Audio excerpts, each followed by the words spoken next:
Bonjour à toutes, bonjour à tous, c'est l'avant-match de l'AS Béziers Hérault. J'espère qu'il y aura match cette fois-ci, rassure-nous Je David. pense, oui, vous inquiétez pas. Béziers qui a été privé pour cause de staphylocoque, de ce virus du match contre Nevers. Ça fait 2 semaines que vous n'avez pas joué. Comment sont les joueurs? Vous devez piaffer d'impatience David. Affamés, ouais, ils en ont marre d'attendre. Ça a été très long et c'est vrai qu'on était très frustrés de ne pas pouvoir jouer à Nevers. Donc ouais, on a hâte d'être à demain et de pouvoir se livrer complètement. David, surtout que la dynamique est bonne actuellement avec ce point de bonus offensif qu'on avait eu ici au stade Raoul Barrière. Là, c'est un gros morceau qui se présente, c'est l'un des favoris de cette Pro D2, il s'agit d'Oyonnax.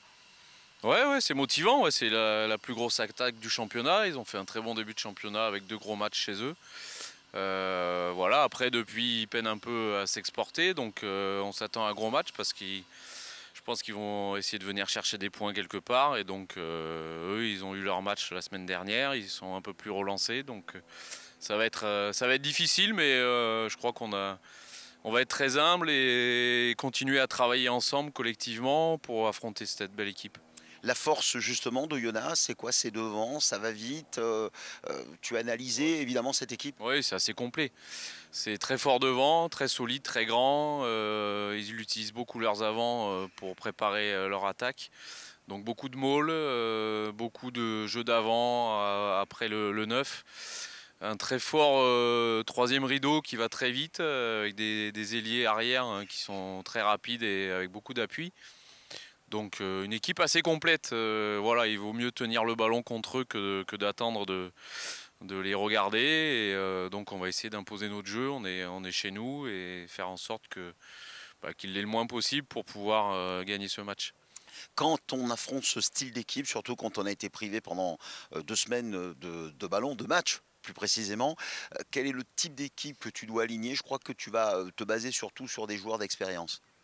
Oui, parce que c'est vrai qu'après 15 jours sans match, voilà, il y a un peu le risque d'être un peu en dedans. Et c'est vrai que les joueurs expérimentés ont peut-être plus la faculté de se mettre dans le match et d'avoir l'expérience pour prendre les choses en main, pour ne pas se précipiter, etc. Donc c'est vrai qu'on a mis une équipe plutôt expérimentée, voilà, qui va pouvoir gérer ce match comme il faut dès le départ, mettre les bases, et puis après on a un banc qui est un peu plus jeune pour apporter un peu d'insouciance, on va dire, sur la fin de match. Surtout éviter les fautes, c'est parce que ça peut se payer cash, notamment face à une équipe comme Oyonnax qui est l'une des favorites de ce championnat. Ouais, surtout qu'on est assez indiscipliné depuis le début de saison, avec 2 cartons rouges et 3 jaunes ou 4. Donc oui, c'est sûr qu'il va falloir si possible, rester à 15, même si à 14, comme on a pu voir,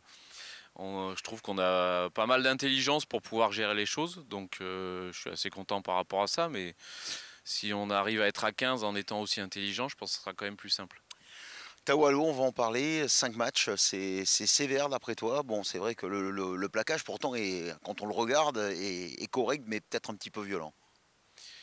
Ouais, le plaquage est régulier, mais le problème c'est que voilà, le rugby est un sport aujourd'hui qui est montré du doigt par rapport à la dangerosité de ce genre d'action. Donc je ne suis pas étonné qu'il ait pris 5 semaines. Voilà, il n'y a pas la vidéo en plus pour nos arbitres de Pro D2, donc c'est compliqué de faire autrement sur ce style d'action. Donc voilà, c'est comme ça, on va le prendre avec, et puis on va essayer de le faire patienter. Surtout, c'est surtout lui qui avait hâte de jouer. C'était un de ses premiers matchs en plus, donc on va attendre et puis essayer de faire avec. Mais pour moi, ça paraît normal par rapport à l'exposition médiatique que peut avoir le rugby sur ce genre de geste. Voilà, donc vous avez les données, c'est Oyonnax, c'est un des gros morceaux de cette Pro D2 qui se présente au stade Raoul Barrière ce jeudi à 20h45. La SBH va jouer avant tout le monde. David, avantage, inconvénient? Non, avantage, on a l'occasion de passer deuxième peut-être demain soir, deuxième du championnat avec un match en moins. C'est intéressant pour le moral, intéressant pour l'équipe, donc on va tout faire pour. Alors on est en période de Coupe du Monde, on va dire allez les Bleus évidemment, mais surtout au stade Raoul Barrière, c'est Aki Aki. SBZS. Absolument.